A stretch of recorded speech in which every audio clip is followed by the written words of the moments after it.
നമസ്കാരം. എല്ലാ പ്രേക്ഷകർക്കും സുപ്രഭാതം പരിപാടിയിലേക്ക് ഹൃദയപൂർവ്വം സ്വാഗതം. മതഗ്രന്ഥങ്ങളെയും ഇതിഹാസങ്ങളെയും ഒക്കെ കൊച്ചുകുട്ടികൾക്ക് പരിചയപ്പെടുത്തുവാനുള്ള നിരവധി ശ്രമങ്ങൾ ഉണ്ടായിട്ടുണ്ട്. നമ്മുടെ മഹാഭാരതവും രാമായണവും ഒക്കെ കുട്ടികൾക്കായി അവതരിപ്പിക്കപ്പെട്ടിട്ടുമുണ്ട്. എന്നാൽ മലയാളത്തിൽ ബൈബിളിന് ഇത്തരമൊരു ഭാഷാന്തരം, ഇത്തരമൊരു രീതി ഇതേവരെ സ്വീകരിക്കപ്പെടാതിരിക്കുകയായിരുന്നു. മറ്റ് വിദേശ ഭാഷകളിലൊക്കെയും ഇത്തരം കുട്ടികൾക്ക് വേണ്ടിയുള്ള ബൈബിൾ ലഭ്യവുമാണ്. ഈ സാഹചര്യത്തിൽ കുട്ടികൾക്ക് ബൈബിൾ കഥകൾ അതിന്റെ സാരാംശം പരിചയപ്പെടുത്തുന്ന രീതിയിൽ ഉള്ള ഒരു ഗ്രന്ഥം രചിച്ച ശ്രീ ജോർജ് കോച്ചിയാണ് എന്ന സുപ്രഭാതത്തിൽ നമ്മോടൊപ്പം അതിഥിയായിത്തീരിക്കുന്നത്. നമുക്ക് അദ്ദേഹത്തെ സ്വാഗതം ചെയ്യാം. നമസ്കാരം. ഓക്കെ, ഇതിൽ നിന്ന് തന്നെ ആരംഭമിടാം. കുട്ടികളുടെ ബൈബിൾ പോലെയുള്ള ഒരു ബൃഹത് സംരംഭം ആരംഭിടാനുള്ള ഒരു സാഹചര്യം എന്തായിരുന്നു താല്പര്യം? എൻ്റെ പഠനത്തോടുള്ള ബന്ധത്തിൽ ഞാൻ കുറച്ചാൾ വിദേശത്ത് പഠിക്കാൻ ഒരു അവസരം ഉണ്ടായി. അപ്പോൾ ആ സമയത്ത് അവിടെ ഞാൻ മടങ്ങി വന്നപ്പോൾ ഇംഗ്ലീഷിലൊക്കെ ധാരാളം ചിൽഡ്രൻസ് ബൈബിൾ അവൈലബിൾ ആണ്. ഒരു 18-19 കുട്ടികളുടെ ബൈബിളുമായിട്ടാണ് ഞാൻ മടങ്ങി വരുന്നത്, ഇംഗ്ലീഷ് ഭാഷയിൽ ഡിഫറെൻറ്റ് വേർഷൻസ്. അപ്പോൾ അത് ഞാനിങ്ങനെ വീട്ടിൽ എൻ്റെ മുറിയിൽ കൊണ്ട് ടേബിളെ കൊണ്ട് വെച്ചിട്ട് ഇങ്ങനെ ഒന്ന് മലയാള ഭാഷയിൽ ഉണ്ടാകണം എന്നുള്ള വലിയൊരു ആഗ്രഹം ഉണ്ടായിരുന്നു. അപ്പോൾ ഒരു ഇന്ത്യൻ ഭാഷയിൽ അങ്ങനെ ഒരു ബുക്ക് ഉണ്ടായിരുന്നില്ല. അപ്പോൾ ഈ കോഴി മുട്ടയുടെ പുറത്തടയിരിക്കുന്ന പോലെ ഞാൻ ഇതിൻ്റെ അടുത്തിരുന്ന് എല്ലാ ദിവസവും ഇങ്ങനെ ദൈവത്തോട് പ്രാർത്ഥിക്കും, ഇങ്ങനെ ഈ മലയാള ഭാഷയിൽ നിന്ന് ഉണ്ടായാൽ നന്നായിരുന്നു. പക്ഷെ എനിക്കറിയാം അതൊരു വലിയ ലബോറിയസ് ടാസ്ക് ആണ്. എഴുതുക എന്ന് പറയുന്നത് തന്നെ വളരെ ബുദ്ധിമുട്ടാണ്. അതിന് ചിത്രങ്ങൾ വരയ്ക്കണം, പിന്നെ കുട്ടികൾക്ക് വേണ്ടി ആകുമ്പോൾ അതനുസരിച്ചുള്ള കട്ടിയുള്ള മെയിനി കടലാസിലൊക്കെ പ്രിന്റ് ചെയ്യണം, പബ്ലിഷ് ചെയ്യണം. വളരെ എക്സ്പെൻസീവ് പ്രോജക്റ്റാണ്. അപ്പോൾ ഇതിനൊരു അവസരം ഉണ്ടാകുക അത്ര ഒരു വിദൂരമായ ഒരു സാധ്യതയായിട്ടാണ് ഞാൻ കരുതിയിരുന്നത്. അപ്പം അങ്ങനെ ഇരിക്കുമ്പോഴാണ് ബൈബിൾ സൊസൈറ്റിയുടെ അന്നത്തെ ചുമതലക്കാരനായ ഒരു അച്ഛൻ, അദ്ദേഹം എൻ്റെ ഈ ആഗ്രഹത്തെക്കുറിച്ച് എങ്ങനെ പറഞ്ഞിട്ട് എന്നെ സമീപിച്ചിട്ട് ഇങ്ങനെ ഒന്ന് എഴുതുന്നതിനെക്കുറിച്ച് എന്നോട് താല്പര്യം പറഞ്ഞു. അങ്ങനെ അപ്പോൾ ഒറ്റയ്ക്ക് എഴുതുക എന്ന് പറഞ്ഞൊരു ബുദ്ധിമുട്ടാണ്. ഞാൻ എൻ്റെ ഒരു 3-4 സ്നേഹിതന്മാരെ കൂടെ സമീപിച്ചു. ഞങ്ങൾ ഒരുമിച്ച് ഈ പ്രോജക്റ്റ് ആരംഭിച്ചു. അപ്പോൾ അത് കഴിഞ്ഞുള്ള ഒരു കഥ ഒരു വലിയ ഒരു കഥയാണ്. ഞങ്ങൾ 4 പേര് ഒരുമിച്ച് ഈ പുസ്തകം 99% എന്ന് വേണമെങ്കിൽ പറയാം പൂർത്തിയാക്കി. എന്നിട്ട് ഞങ്ങളിത് അതിൻ്റെ പ്രസാധകരെടുത്ത് സമീപിച്ചു. അപ്പോൾ ദൗർഭാഗ്യവശാൽ ചില സാങ്കേതിക കാരണങ്ങൾ പറഞ്ഞിട്ട് അത് പ്രസിദ്ധീകരിക്കാൻ അപ്പോൾ അവർക്ക് ചില ബുദ്ധിമുട്ടുകളൊക്കെ അവർ പറഞ്ഞു. അപ്പം വളരെയധികം മനസ്സിൽ വിഷമം തോന്നി. എത്രയും നാളത്തെ അധ്വാനം പാഴിലായി പോകുന്നുള്ള ചിന്ത. എങ്കിലും നമുക്കൊന്നും തിരിച്ചൊന്നും പറയാൻ പറ്റില്ലല്ലോ. അപ്പോൾ ഇത് പാക്ക് ചെയ്ത് വീട്ടിലെ അലമാരിക്കകത്തുകൊണ്ട് ഭദ്രമായിട്ട് കൊണ്ട് ഫയലിൽ കൊണ്ട് വെച്ചു. 2-3 വർഷം കഴിഞ്ഞപ്പോൾ ബൈബിൾ സൊസൈറ്റിയുടെ പുതിയ ചുമതലക്കാരൻ സാമച്ചൻ, അദ്ദേഹം വന്ന് ചുമതലയേറ്റപ്പോൾ അദ്ദേഹത്തിൻ്റെ ഫയലുകളിൽ ഇങ്ങനെ ഒരു പ്രോജക്റ്റ് ആരംഭിച്ചതായിട്ട് കണ്ടിട്ട് അദ്ദേഹം എന്നെ വിളിപ്പിച്ചു. പറഞ്ഞു ഇതെന്തായി? അപ്പം ഞാൻ പറഞ്ഞു ഇതാണ്ട് പൂർത്തിയാകാറായി, എന്നാൽ അതൊന്ന് ചെയ്തുകൂടെ എന്ന് പറഞ്ഞ് ഞാൻ പോയി ഇത് നോക്കിയപ്പോൾ വേറെ ചില ആൾക്കാർ വന്ന്, മറ്റു ചില എഡിറ്റേഴ്സ് വന്നത് എഡിറ്റ് ചെയ്ത് പൂർണ്ണമായിട്ടും ഇല്ലാതായിരിക്കുക. എന്ന് വെച്ചാൽ ഒരു എലിയും ഞാൻ പറഞ്ഞു ഒരു എലി കുടുംബം, അച്ഛനും അമ്മയും മക്കളും കൂടെ ആയിരിക്കാം. ഇത് അത് കരണ്ട് തിന്ന് കുറെ പൊടി മാത്രമാണ് അവശേഷിച്ചത്. വളരെ ദുഃഖം തോന്നി. പക്ഷേ പ്രത്യേകിച്ച് ഇപ്പോൾ ഇവരിങ്ങനെ പബ്ലിഷ് ചെയ്യാവുന്നൊരു താല്പര്യം പ്രകടിപ്പിച്ചോ വീണ്ടും നിരാശപ്പെട്ടിരിക്കുന്നത് ശരിയല്ല. ഇപ്പൊ ഇത്രയും പൂർത്തിയാക്കാൻ എന്നോടൊപ്പം സഹകരിച്ച് അവരോട് വീണ്ടും നിങ്ങൾ എഴുതണം എന്ന് പറയുന്നത് അതും ശരിയല്ല.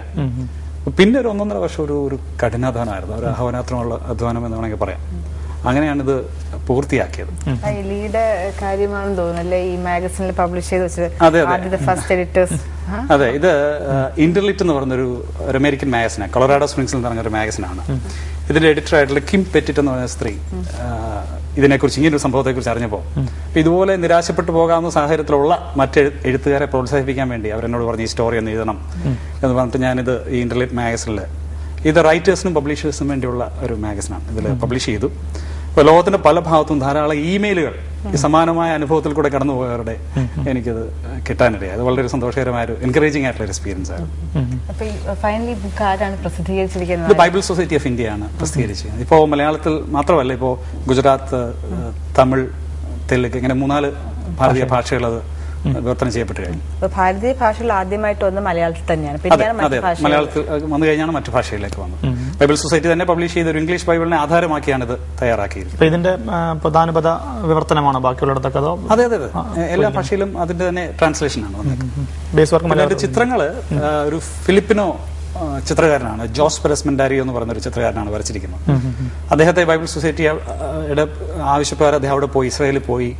ഞാൻ മനസ്സിലാക്കുന്ന 2-3 മാസങ്ങൾ അദ്ദേഹം അവിടെ താമസിച്ച് അതിന്റെ ചിത്രങ്ങൾ, അവിടുത്തെ ആൾക്കാരുടെ ഫിസിക്കൽ പ്രത്യേകതകളൊക്കെ മനസ്സിലാക്കി, കൾച്ചർ, ജോഗ്രഫി ഇതൊക്കെ പഠിച്ചിട്ട് അങ്ങനെ തയ്യാറാക്കിയാണ് 400-ലധികം മൾട്ടി കളർ പെയിന്റിംഗ്സ് ആണ് ഇതിന്റെ അകത്ത്. കുട്ടികൾക്കാകുമ്പോൾ അത് ആവശ്യമാണല്ലോ, അങ്ങനെയാണ് തയ്യാറാക്കിയിട്ടുള്ളത്. എങ്ങനെയാണ് താങ്കളുടെ ബാക്ക്ഗ്രൗണ്ട് ഇപ്പൊ ബൈബിളിനെ കുറിച്ചല്ല, എങ്ങനെയാണ് ഇങ്ങനെ ഒരു ചിന്ത? അതായത് ഒരു പത്രപ്രവർത്തകനായിരുന്നു, ഇങ്ങനെ ഒരു ബൈബിൾ പോലുള്ള വിവർത്തനം ചെയ്യുന്ന എങ്ങനെയാണ് ആഗ്രഹം വന്നത്? കുട്ടികൾക്ക് വേണ്ടി ചെയ്യുന്ന കാര്യങ്ങളെ സത്യത്തിൽ ഈ ബാലസാഹിത്യത്തെ കുറിച്ചുള്ള ഒരു വലിയ കമ്പം എനിക്ക് വളരെ ചെറുപ്പം തന്നെ ഉണ്ടായിരുന്നു. പ്രത്യേകിച്ച് ഈ കുഞ്ഞുങ്ങൾക്ക് വേണ്ടി പബ്ലിഷ് ചെയ്യാന്ന് പറയുന്നത് വലിയൊരു ഡെയർ നീഡ്. നമുക്കറിയാം ഇന്ത്യയിലെ പോപ്പുലേഷനിൽ ഏതാണ്ട് മോർ ദാൻ 35% 15 വയസ്സിൽ താഴെയുള്ളവരാണ്. അപ്പൊ സ്വാഭാവികമായിട്ടും ഇന്ത്യയിൽ പ്രൊഡ്യൂസ് ചെയ്യപ്പെടുന്ന ലിറ്ററേച്ചറിന്റെ 35% അവർക്ക് വേണ്ടിയാണ് ഉണ്ടാകേണ്ടത്. പക്ഷെ ഞാൻ മനസ്സിലാക്കുന്നത് ശരിയാണെങ്കിൽ 6.8% മാത്രമാണ് ചിൽഡ്രൻസ് ലിറ്ററേച്ചർ ഇന്ത്യയിൽ. പക്ഷെ we had A very rich heritage. നമ്മുടെ കഥാസരിത്സാഗരവും പഞ്ചതന്ത്ര കഥകളും ഉപനിഷത്തുകളും വേദങ്ങളും ഒക്കെ ധാരാളം കഥകൾ അടങ്ങിയിട്ടുള്ളതാണ്. പക്ഷെ ആ ഹെറിറ്റേജ്, ആ പൈതൃകം പിന്തുടരാൻ എന്തുകൊണ്ടോ നമുക്ക് കഴിഞ്ഞില്ല. അപ്പോൾ ഈ ബാലസാഹിത്യത്തിൽ വലിയൊരു സാധ്യത ഉണ്ടെന്നുള്ളത് ഞാൻ മനസ്സിലാക്കി. അപ്പൊ അതോടൊപ്പം തന്നെ ഈ പലരും ചോദിക്കാറുണ്ട് ഒരു വ്യക്തിയുടെ ജീവിതത്തിലെ ഏറ്റവും ക്രൂഷ്യൽ പീരീഡ് ഏതാണ്. പലരും പറയും ഈ ടീനേജ് ആണ്, അല്ലെങ്കിൽ അഡോൾസൻസ് ആ കാലഘട്ടം. ശരിക്കും 0 മുതൽ 5 വയസ്സ് വരെയുള്ള ഒരു കാലഘട്ടമാണ് ഒരു വ്യക്തിയുടെ ജീവിതത്തിലെ നിർണായകമായ കാലഘട്ടം. സ്വഭാവം മുഴുവൻ രൂപവൽക്കരിക്കപ്പെടുന്ന ആ സമയത്ത്. സാധാരണ ആ സമയത്ത് നമ്മൾ കുട്ടികളെ അവഗണിക്കുന്ന ഒരു സമയമാണ്, കുട്ടികളൊക്കെ മുകളിൽ ഒലിപ്പിച്ച് ഇങ്ങനെ നടക്കുന്ന ഒരു സമയം. ഈ ടോൾസ്റ്റോയ് തന്നെ പറയുന്നുണ്ട് 5 വയസ്സ് മുതൽ 50 വയസ്സ് വരെ എന്ന് പറയുന്നത് ഒരു ചെറിയ ചുവടുവെപ്പാണ്. എന്നാൽ 0 to 5 is A terrifying distance എന്നാണ് പറയുന്നത്. അപ്പൊ ആ പ്രായം ഒരു നിർണായകമായ സമയമാണ്. അപ്പൊ ആ സമയത്ത് നമ്മൾ കൊടുക്കുന്ന കാര്യങ്ങൾ അവരുടെ ജീവിതത്തിൽ ആഴത്തിൽ പതിയപ്പെടും. ഈ ഗൂസ് എന്ന് പറയുന്ന കോഴികളെ കുറിച്ച് കേട്ടിട്ടുണ്ടല്ലോ, അതിന്റെ ഈ കോഴി കുഞ്ഞുങ്ങൾ, ഗൂസ്ലിങ്സ്, അതിനൊരു പ്രത്യേകതയുണ്ട്. അത് ഈ ഉണ്ടായി മുട്ടയുടെ പുറത്ത് വന്നാൽ ഉടനെ എന്തെങ്കിലും ഒരു മൂവിങ് ഓബ്ജക്റ്റ് കണ്ടല്ലോ അതിന്റെ പിന്നാലെ അങ്ങ് പോകും.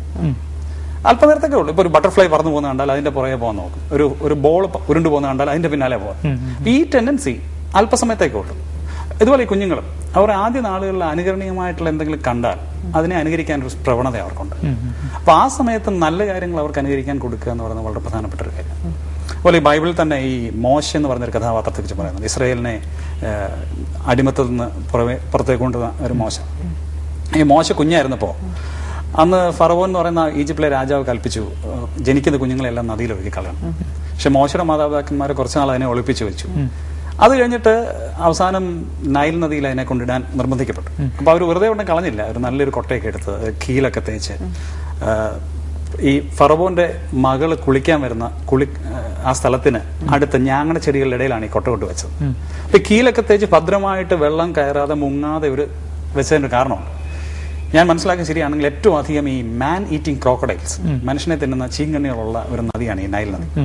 അപ്പൊ അതുകൊണ്ടാണ് അത്രയും ഒരു സംരക്ഷണം കൊടുക്കാൻ അവർ തയ്യാറായത്. അപ്പൊ ഇന്ന് നമ്മുടെ കുഞ്ഞുങ്ങൾ വളർന്നു വരുന്ന സാഹചര്യത്തിൽ ഈ മനുഷ്യനെ തിന്നുന്ന ചീങ്കണ്ണികൾ ധാരാളം പല രൂപത്തിൽ, കൂട്ടുകാരുടെ, മീഡിയയുടെ, ബുക്സിന്റെ ഒക്കെ പല രൂപത്തിലുണ്ട്, ഭാവത്തിലുണ്ട്. അപ്പൊ അവരെ അവിടുന്ന് പ്രൊട്ടക്ട് ചെയ്യേണ്ട ഒരു ആവശ്യം നമുക്കുണ്ട്. And literature I think is the ideal medium. അങ്ങനെ ഞാൻ ഈ ബാലസാഹിത്യത്തിലേക്ക് ശ്രദ്ധ കേന്ദ്രീകരിക്കാൻ തീരുമാനിക്കുന്നത്. സാഹിത്യത്തിൽ നേരത്തെ താല്പര്യം ഉണ്ടായിരുന്നു, എഴുതുമായിരുന്നു? ഞാൻ എഴുതി തുടങ്ങിയത് ഗാനങ്ങളാണ്. ആദ്യത്തെ ഗാനം എന്ന് പറയുന്നത് 5 വയസ്സിലാണ് എഴുതിയത്. അതിനൊരു ഗാനം എന്ന് വിളിക്കാൻ പറ്റുമെന്ന് എനിക്ക് അറിഞ്ഞുകൂടാ. അതിനൊരു പ്രത്യേക പശ്ചാത്തലമുണ്ട്. തലേന്ന് വൈകിട്ട് എൻ്റെ അമ്മയും അടുത്ത വീട്ടിലെ അമ്മയും കൂടെ ഞങ്ങളുടെ വീടിന്റെ അതിർത്തിയിലുള്ള ഒരു കാപ്പിമരമാണ്, അതിന്റെ ചുവട്ടിൽ നിന്ന് ഇങ്ങനെ വർത്താനം പറയുന്നു. അപ്പൊ ഞാൻ അതിന്റെ താഴെ ഇങ്ങനെ സ്റ്റേഷനറി കച്ചവടം നടത്തുക. സ്റ്റേഷനറി കച്ചവടം എന്ന് പറഞ്ഞാൽ ചിരട്ടയൊക്കെ വെച്ചുള്ള ക്ലാസ്സും ഒക്കെ ഉണ്ടാക്കിയിട്ട്. അപ്പൊ അവരിങ്ങനെ സംസാരത്തിനിടയിൽ പറയുന്നുണ്ട് ഈ ആനയ്ക്ക് തടിഭാരം ഉറുമ്പിന് അരിഭാരം എന്നൊക്കെ പറഞ്ഞു. അപ്പൊ എനിക്ക് അതിന്റെ പ്രത്യേകിച്ച് അർത്ഥമൊന്നും മനസ്സിലായില്ല. പക്ഷെ ആനയുടെ കാര്യമൊക്കെ പറയുന്നതുകൊണ്ട് ഞാൻ ശ്രദ്ധിച്ചു. അപ്പൊ ഈ ഒരു പ്രയോഗം എന്റെ മനസ്സിൽ ഇങ്ങനെ സ്ട്രൈക്ക് ചെയ്തു. അപ്പൊ ആ സമയം തന്നെ ഞാൻ എന്റെ പേരൻസിന്റെ കൂടെ സൺഡേ സ്കൂളിലും ആരാധനാ സ്ഥലത്തൊക്കെ പോകും. യേശു ക്രിസ്തു ദൈവം ഈ കാര്യങ്ങളൊക്കെ കേട്ടിട്ടുണ്ട്. യേശു ക്രിസ്തു ലോകത്തിലുള്ള എല്ലാ മനുഷ്യരെ സ്നേഹിക്കുന്നവനാണ്. ലോകത്തിലുള്ള എല്ലാ മനുഷ്യരും ഇൻക്ലൂഡിങ് ചിൽഡ്രൻ, അവർക്ക് വേണ്ടി കൂടിയാണ് ദൈവം തന്റെ പുത്രനെ ഭൂമിയിലോട്ട് വിട്ടത്, രക്ഷകനായിട്ട് നമുക്ക് വേണ്ടി മരിച്ചു. ഇതുപോലുള്ള കാര്യങ്ങളൊക്കെ ഞാൻ കേട്ടിട്ടുണ്ട്. അപ്പൊ യേശു മനുഷ്യനെ സ്നേഹിക്കുന്നതുകൊണ്ട് എല്ലാവരുടെ ഭാരങ്ങൾ ചുമക്കുന്നവനാണെന്നൊക്കെ ഞാൻ കേട്ട് മനസ്സിലാക്കിയിട്ടുണ്ട്. അതിന്റെ അർത്ഥമൊന്നും വലിയ നല്ല മനസ്സിലായിട്ടില്ലെങ്കിൽ പോലും ഈ കാര്യങ്ങൾ കേട്ടിട്ടുണ്ട്.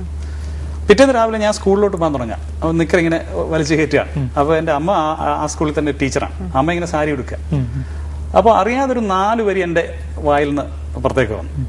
ആനയ്ക്ക് തടിഭാരം ഉറുമ്പിന് അരിഭാരം, എനിക്കൊട്ടും ഭാരമില്ല, യേശു എന്നെ കരുതിടുന്നു എന്നായിരുന്നത്. അപ്പൊ ഇത് കേട്ട അമ്മ ഉടനെ ചോദിച്ചു, മോനെ നീ എന്താ പഠിക്കുന്നതെന്ന് പറഞ്ഞതാണ്. അപ്പൊ എനിക്ക് തോന്നി ഞാനെന്തോ കുരുത്തക്കേട് ഒപ്പിച്ചു, കുസൃതി കാണിച്ചപ്പോ അത് ശിക്ഷിക്കാനുള്ളതായിരിക്കും എന്ന് വിചാരിച്ചു. ഞാൻ ഇല്ല, ഞാൻ ഒന്നും പറഞ്ഞില്ല എന്ന് പറഞ്ഞു. ഇല്ലല്ല, നീ ഒരു പാട്ട് പോലെ പറഞ്ഞില്ല എന്ന് പറയാൻ പറഞ്ഞു. അപ്പൊ ഞാൻ വളരെ മനസ്സില്ലാ മനസ്സോടെ ഒരു തവണ കൂടെ പറഞ്ഞു. അമ്മ എന്നെ കെട്ടിപ്പിടിച്ചൊരു ഉമ്മയൊക്കെ തന്നു. എന്നിട്ട് എന്നോട് പറഞ്ഞു, മോനെ അതൊരു പാട്ടാണ്, അത് എഴുതി വെക്കണം. പക്ഷെ എനിക്ക് എഴുതാൻ അറിയില്ലോ, 1ാം ക്ലാസ്സിലല്ലേ പഠിക്കുന്നത്. അപ്പോൾ എൻ്റെ മൂത്ത സഹോദരി, എനിക്ക് 2 സഹോദരിമാരാണ് ഉള്ളത്, അവരാണ് എന്നെ ഏറ്റവും കൂടുതൽ എൻകറേജ് ചെയ്തിട്ടുള്ളത്. തൊട്ട് മൂത്ത സഹോദരി വിളിച്ചിട്ട് പുള്ളിക്കാരിയോട് പറഞ്ഞു ഒന്ന് എഴുതി വെക്കാൻ പറഞ്ഞു. അങ്ങനെ എനിക്ക് വേണ്ടി എഴുതി തന്നു, ഒരു ബുക്ക് എനിക്ക് വേണ്ടി തുടങ്ങി. അതാണ് എൻ്റെ എഴുത്തിൻ്റെ ആരംഭം. അങ്ങനെ ഏതാണ്ട് 150 ഗാനങ്ങളോളം ആ നിലയിൽ എഴുതാനുള്ളൊരു അവസരം ഉണ്ടായി. പിന്നീടാണ് പുസ്തകങ്ങളിലേക്ക് തിരിഞ്ഞത്. ഗാനങ്ങൾ എന്ന് പറയുമ്പോൾ അതും ഇങ്ങനെ ബൈബിൾ സാഹിത്യമായിട്ട് ബന്ധപ്പെട്ടതോ കുട്ടികൾക്ക് വേണ്ടിയിട്ട് മോറൽ വാല്യൂസ് ടീച്ച് ചെയ്യുന്ന ഗാനങ്ങളുണ്ട്, എന്നാൽ ക്രിസ്തീയമായ പശ്ചാത്തലത്തിലുള്ള ഗാനങ്ങളുണ്ട്. അതാണ് കൂടുതലും ഞാൻ എഴുതിയിട്ടുള്ളത്. അതിലേതെങ്കിലും ഒന്ന് ഇതേപോലെ ചൊല്ലാമോ?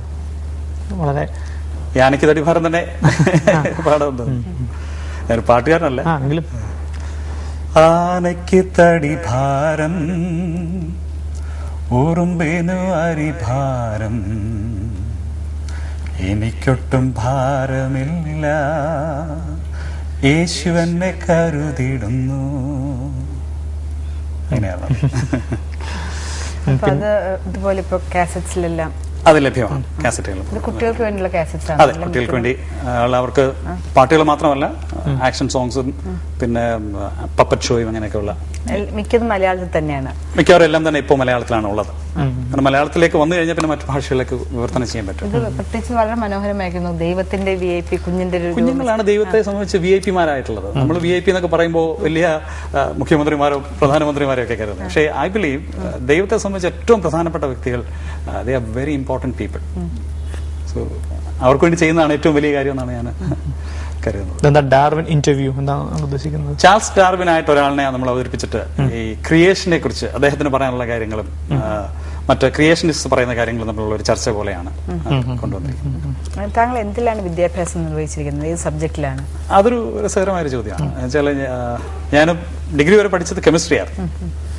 പക്ഷെ കെമിസ്ട്രി വരെ പഠിച്ചെങ്കിൽ ഇപ്പോഴും എനിക്ക് തോന്നുന്നില്ല ഒരു ഹൈഡ്രാൻ്റെ സ്പെല്ലിംഗ് പോലും എനിക്ക് കൃത്യമായിട്ട് പറയാനാവും. കാരണം എൻ്റെ മെന്റൽ ബിൽറ്റപ്പ് ആ നിലയിലായിരുന്നില്ല. അപ്പൊ ചെറുപ്പം തൊട്ടേ എന്താണെന്നൊക്കെ അംബീഷൻ ചോദിക്കുമ്പോൾ ആൾക്കാർ ചോദിക്കുമ്പോൾ ഞാൻ ഡോക്ടറാണ്, ഡോക്ടർ കോശി എന്നൊക്കെ സ്വയം ഇങ്ങനെ പറയാറുണ്ടായിരുന്നു. അപ്പോൾ ഒരു സയൻസ് ബാക്ക്ഗ്രൗണ്ട് എടുത്ത് മുന്നോട്ട് പോകാൻ തീരുമാനിച്ചു. പ്രീ ഡിഗ്രി കഴിഞ്ഞപ്പോൾ വെല്ലൂർ മെഡിക്കൽ കോളേജിൽ എൻട്രൻസ് എക്സാം എഴുതി. അന്ന് ചർച്ചിന്റെ സ്പോൺസർഷിപ്പ് കിട്ടി. എന്നാൽ ഐ വുഡ് സേ ഫോർച്ചുനേറ്റ്ലി ധാരാളം രോഗികളുടെ ഭാഗ്യം എന്ന് ഞാൻ പറയാം. ആ തവണ മൈനോറിറ്റി ഗ്രൂപ്പിന്റെ സ്പോൺസർഷിപ്പ് ക്യാൻസലായി, എനിക്ക് അവിടെ പ്രവേശനം കിട്ടിയില്ല. അപ്പോൾ പിന്നെ ഇപ്പൊ എന്താ ചെയ്യുക? അപ്പോൾ എല്ലാവരും പറഞ്ഞു കെമിസ്റ്റ് ആയാൽ ഒരു സാധ്യതയുണ്ട്, അപ്പോൾ കെമിസ്ട്രി പഠിക്കാം എന്ന് പറഞ്ഞിട്ട് അങ്ങനെയാണ് കെമിസ്ട്രിക്ക് പോയത്. അപ്പൊ ഡിഗ്രി കഴിഞ്ഞപ്പോഴും ഞാൻ ഒരു നില പറഞ്ഞ വഴിതെറ്റി നിൽക്കുകയാണ്. ആ സമയത്ത് ഒരു കല്യാണത്തിൽ പങ്കെടുക്കാൻ വേണ്ടി ബോംബെ ചെന്നപ്പോൾ എൻ്റെ ഒരു അങ്കിൾ ഉണ്ടായിരുന്നു, അദ്ദേഹം കേറ്ററിംഗ് കോളേജിന്റെ പ്രിൻസിപ്പൽ. അപ്പൊ എനിക്ക് എഴുതാനുള്ള താല്പര്യം അദ്ദേഹം മനസ്സിലാക്കിയിട്ട് അവിടെയുള്ള സെന്റ് സേവിയർസ് കോളേജിൽ ജേർണലിസത്തിൽ അപ്ലൈ ചെയ്യാൻ പറഞ്ഞു. എനിക്ക് വളരെ ഭയമായിരുന്നു, കാരണം എൻ്റെ ഇംഗ്ലീഷിലുള്ള നോളജ് വളരെ പരിമിതമാണ്, പ്രത്യേകിച്ച് നാട്ടിൻപുറത്ത് നമ്മൾ പഠിച്ചു പോവല്ലേ. എന്തായാലും ആപ്ലിക്കേഷൻ കൊടുത്തു. കാരണം 480 പേര് അപ്ലൈ ചെയ്യുന്ന ഒരു സംവിധാനമാണ്, അവിടെ 20 പേർക്ക് കിട്ടത്തുള്ളൂ. പക്ഷെ ദൈവത്തിന്റെ പദ്ധതി അതായിരുന്നു എന്നാണ് ഞാൻ മനസ്സിലാക്കുന്നത്. എനിക്ക് അവിടെ അഡ്മിഷൻ കിട്ടി. പക്ഷേ അവിടെ പഠിക്കാന്ന് പറഞ്ഞാൽ വളരെ ബുദ്ധിമുട്ടായിരുന്നു. കാരണം ഈ പഠിപ്പിക്കുന്ന അധ്യാപകർ MV കമ്മത്ത് പോലെയൊക്കെ ഉള്ളവരാണ്. അപ്പോൾ ഈ 20 പേരാണ് കുട്ടികൾ. 19 പേരും ആർട്സ് ബാക്ക്ഗ്രൗണ്ടിൽ വന്നു, ഞാൻ ഒരാളേ ഉള്ളൂ സയൻസ് ബാക്ക്ഗ്രൗണ്ട്. അപ്പോൾ എനിക്ക് ഒരുതരം ഇൻഫീരിയോറിറ്റി കോംപ്ലക്സ് ആയിരുന്നു ഉണ്ടായിരുന്നു. അപ്പോൾ കമ്മത്തൊരിക്കലും എൻ്റെ അടുത്ത് പറഞ്ഞു വിഷമിക്കേണ്ട കാര്യമില്ല, ഞാനും ഒരു കെമിസ്ട്രി ബാക്ക്ഗ്രൗണ്ട് എന്ന് വന്ന ആളാണ് എന്ന് അദ്ദേഹം എന്നെ ധൈര്യപ്പെടുത്തുകയൊക്കെ ചെയ്തു. അപ്പോൾ അദ്ദേഹം വേറെ പ്രശ്നം, അവർ പഠിപ്പിക്കുന്നതൊന്നും എനിക്ക് ഇംഗ്ലീഷ് മനസ്സിലായില്ല. അതൊരു വലിയ ബുദ്ധിമുട്ടായിട്ട് വന്നു.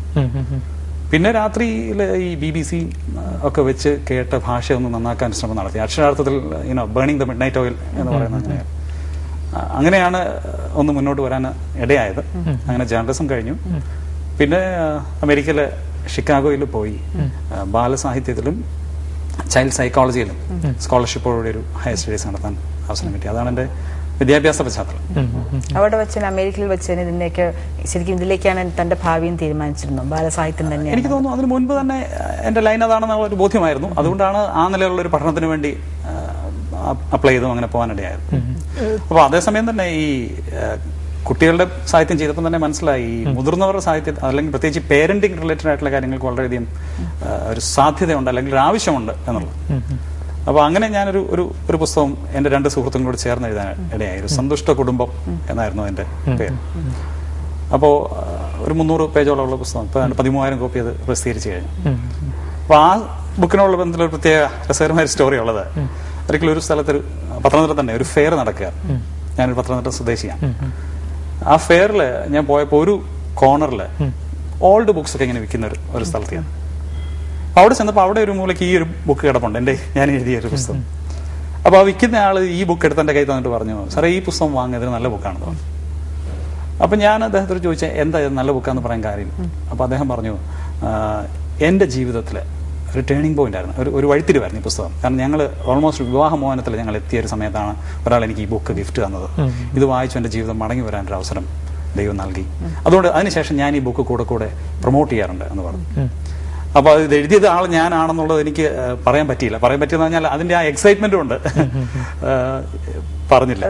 അവാർഡ് കിട്ടുന്നതിന് തുല്യമായിരുന്നല്ലേ തീർച്ചയായിട്ടും അവാർഡ് കിട്ടുന്നതിന്. അവാർഡിനെ കുറിച്ച് പറഞ്ഞപ്പോൾ ഇത്രയും ധാരാളം കുട്ടികൾക്ക് വേണ്ടിയിട്ട് എഴുതിയിട്ടുണ്ടല്ലോ, എന്തെങ്കിലും അങ്ങനെ അക്കാദമിക് ആയിട്ട് എന്തെങ്കിലും ഉണ്ട്. ഈ കുട്ടികളുടെ ബൈബിളിന് സർഗചൈതന്യ പുരസ്കാരം എന്ന് പറഞ്ഞൊരു അവാർഡ് കിട്ടി. അപ്പോൾ ആ വാർത്തകളൊക്കെ പത്രത്തിൽ വന്നപ്പോൾ ഒരു അമ്മ എന്നെ വിളിച്ചു, എറണാകുളത്തു നിന്നാണ് വിളിച്ചത്. അവർ പറഞ്ഞു, അതാണ് എനിക്ക് ഏറ്റവും വലിയ അവാർഡെന്ന് ഞാൻ പറയാൻ ആഗ്രഹിക്കുന്നത്. അവർക്ക് 2 കുട്ടികളുണ്ട്, 10 വയസ്സും 12 വയസ്സുള്ള കുട്ടികൾ. എല്ലാ ദിവസവും രാവിലെ ഈ 2 കുട്ടികൾ തമ്മിലൊരു വഴക്കുണ്ട്, എനിക്ക് വായിക്കണം ഇത് ആദ്യം എന്ന് പറഞ്ഞൊരു ബഹളം ഉണ്ടാക്കാറുണ്ടെന്ന് പറഞ്ഞപ്പോൾ ഒരുപക്ഷെ ഈ പുരസ്കാരം കിട്ടിയതിനേക്കാൾ വലിയൊരു അംഗീകാരമായിട്ട് എനിക്കത് അനുഭവപ്പെടാൻ ഇടയായി. ഇപ്പൊ താങ്കൾ ബാക്കി എന്തൊക്കെയാണ് ആക്ടിവിറ്റികൾ വേറെ ചെയ്യുന്നത്? ഇപ്പം റൈറ്റിംഗ് ഉണ്ട്, അതോടൊപ്പം തന്നെ ഒരു പബ്ലിഷിംഗ് കൺസൾട്ടൻസി ഞാൻ നടത്തുന്നുണ്ട്. ഓസ്ട്രേലിയയിലും ന്യൂസിലൻഡിലുമുള്ള ചില മാഗസിൻസ്, ഇന്ത്യയിലുള്ള ചില മാഗസിൻസ് അവർക്ക് വേണ്ടി എഡിറ്റ് ചെയ്ത് ഡിസൈൻ ചെയ്ത് കൊടുക്കുന്ന ഒരു സംവിധാനമുണ്ട്. അതോടൊപ്പം തന്നെ പ്രധാനമായിട്ട് ഷിക്കാഗോ കേന്ദ്രീകരിച്ചുള്ള ഒരു റൈറ്റേഴ്സ് ട്രെയിനിങ് ഓർഗനൈസേഷൻ ഉണ്ട്, മീഡിയ അസോസിയേറ്റ്സ് ഇന്റർനാഷണൽ എന്നാണ് അതിന്റെ പേര്.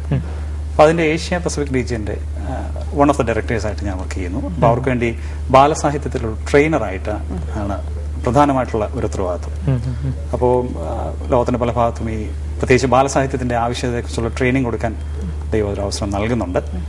കഴിഞ്ഞ വർഷം ഫിലിപ്പൈൻസിൽ അങ്ങനെ ഒരു ട്രെയിനിങ് ഉണ്ടായിരുന്നു.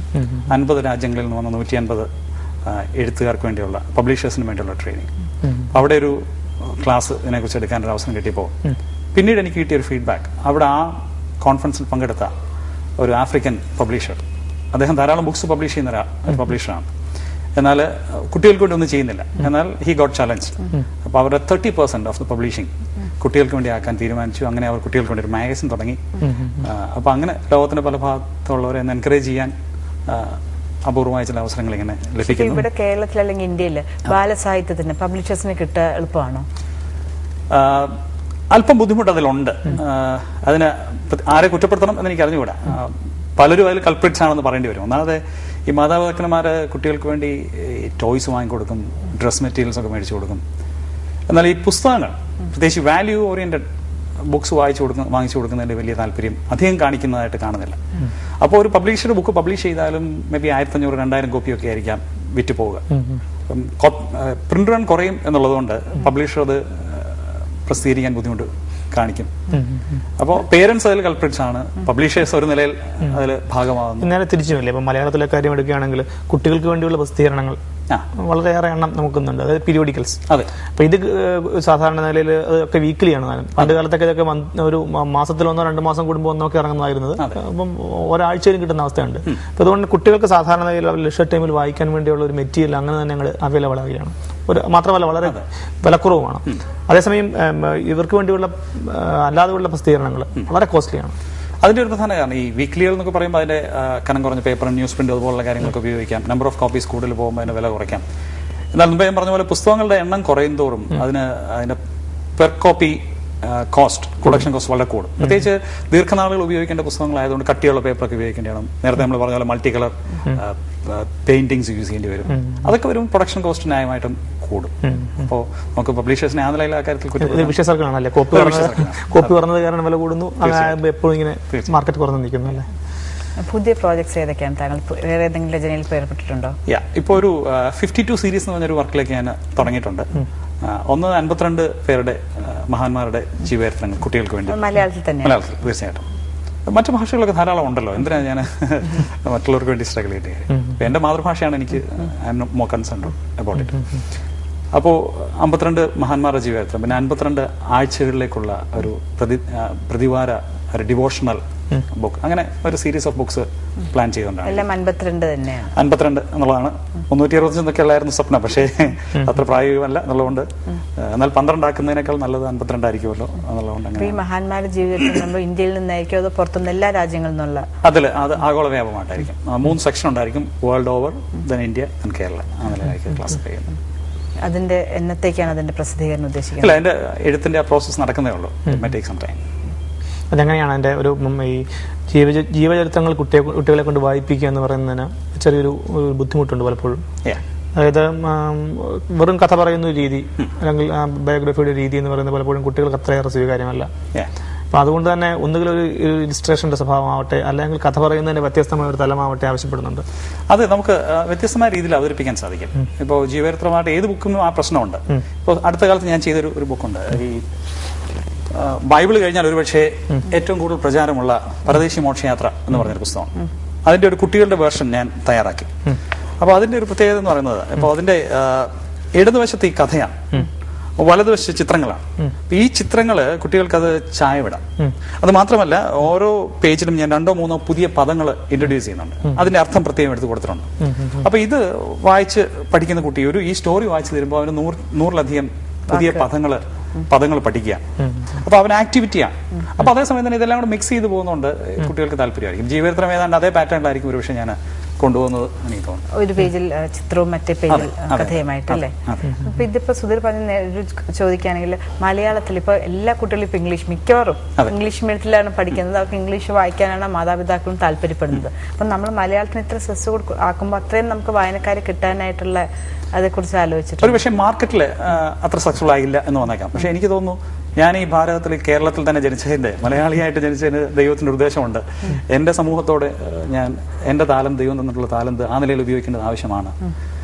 മാർക്കറ്റിൽ സക്സസ്ഫുൾ ആയില്ലെങ്കിൽ പോലും അതിന് തിരിച്ചുമില്ല. ഇപ്പൊ ഈ പറഞ്ഞതിനോടുള്ള ഒരു വിയോജിപ്പ് പറഞ്ഞാൽ നഗരപ്രദേശങ്ങളിൽ മാത്രമാണ് ഇപ്പോഴും നമ്മൾ ഈ പറയുന്നത്. കേരളത്തിന്റെ മൊത്തം വിദ്യാർത്ഥികൾ ഒരു ക്രോസ് സെക്ഷൻ എടുക്കുകയാണെങ്കിൽ ഇപ്പോഴും മേജർ ഷെയർ പോകുന്നത് മലയാളം വായിക്കുന്ന ഒരു വലിയ സമൂഹമാണ്. അല്ലെങ്കിൽ തിരിച്ചാലോചിച്ചാൽ ബാലരമയുടെയും അല്ലെങ്കിൽ മറ്റേതെങ്കിലും ഒരു ഇംഗ്ലീഷ് മാഗസിന്റെയും കൂടെ സർക്കുലേഷൻ നോക്കുമ്പോൾ തീർച്ചയായിട്ടും മലയാളം വാരികകളാണ് വളരെ കൂടുതൽ. ഇപ്പോ അങ്കിൾ GK എന്ന പേരിലാണല്ലോ ബാലസാഹിത്യത്തിൽ രചനയിൽ ഏർപ്പെട്ടിരിക്കുന്നത്. എന്താ ആ പേര് സെലക്ട് ചെയ്യാൻ കാരണം?